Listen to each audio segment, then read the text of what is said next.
Hi everyone. We are presenting the professional ethics case study titled Was That Piracy or Privacy? Based on the NorthLink consultant's email surveillance case. Our presentation covers six parts: the executive summary, the ethical issue, ethical analysis, alternatives, recommendations, and conclusion. These are our team members and our respective roles in the project. Now for the case overview. Lawrence, the managing principal of NorthLink Consultants, instructs Gwen, the systems engineer, to secretly access all employee email files. He justifies this by saying that company emails are company property. However, Gwen is uncomfortable with the idea.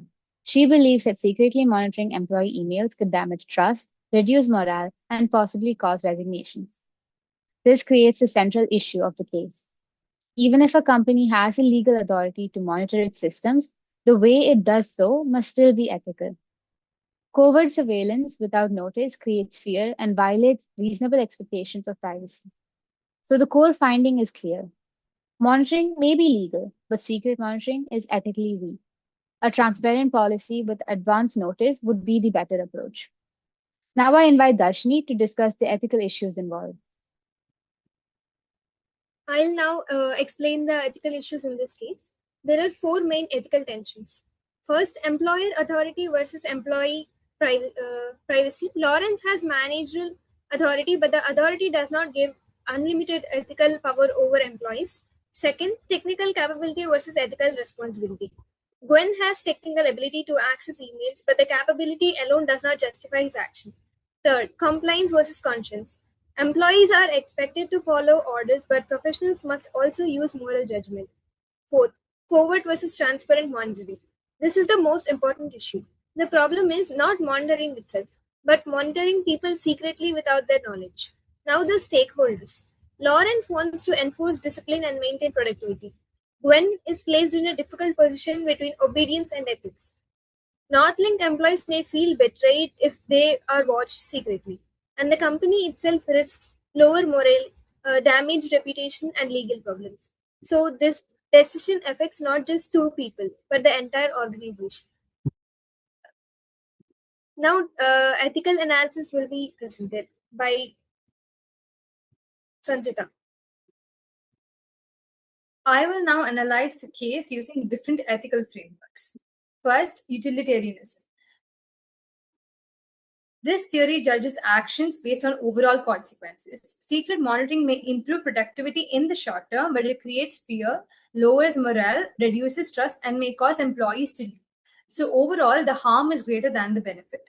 Second is deontology. According to Kant, people must be treated with dignity, fairness, not simply as tools. Secretly monitoring employees treat them like suspects without their own knowledge. So, this action fails duty based ethics. Third is virtue ethics. A good manager should show honesty, fairness, and wisdom. Lawrence's secret approach lacks these qualities. Gwen, however, shows integrity by questioning the order. Now, the professional code of ethics. According to the ACM code, computing professionals must respect privacy, carefully evaluate consequences, and consider the social impact of systems.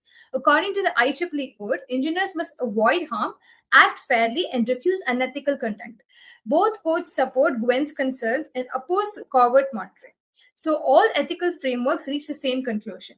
Secret surveillance is unethical, while transparent monitoring is ethically justified. Now, Varshita will discuss the alternatives available in this case. I will now discuss the alternatives available in this case.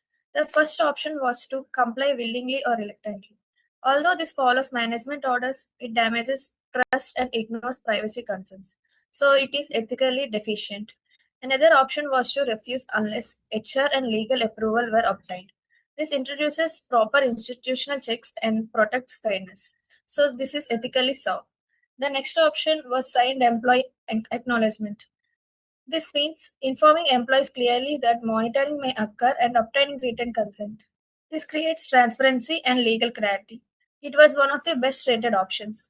Another option was announce monitoring with due process. This means warning employees first, then taking disciplinary action only if necessary. This is also fair and ethical. The final option was secretly downloading employee emails for personal use. This is completely unacceptable and violates every professional standard. Therefore, the strongest alternatives are those based on transparency, consent, and due process. Now, my teammate Roshini will discuss about the recommendations and conclusions. Now, I will now present the recommendations and conclusion. First, Gwen should ask Lawrence to obtain written approval from HR and legal counsel before monitoring begins. Second, company should implement a clear monitoring policy. Employees must know the company email system may be monitored. Third, monitoring should be open and proportionate. If suspicious activity is found, counseling should come first, followed by warnings if required. Fourth, if Lawrence insists on convert access, Gwen should document her objection and escalate the issue if necessary. Now, the conclusion. This case shows that technical ability does not automatically make an action ethical. Having access to systems does not mean it should be accessed secretly. All ethical frameworks, along with ACM and IEEE codes, support transparency and policy-based monitoring. Most importantly, professional ethics requires courage. Sometimes doing the right things means questioning the authority.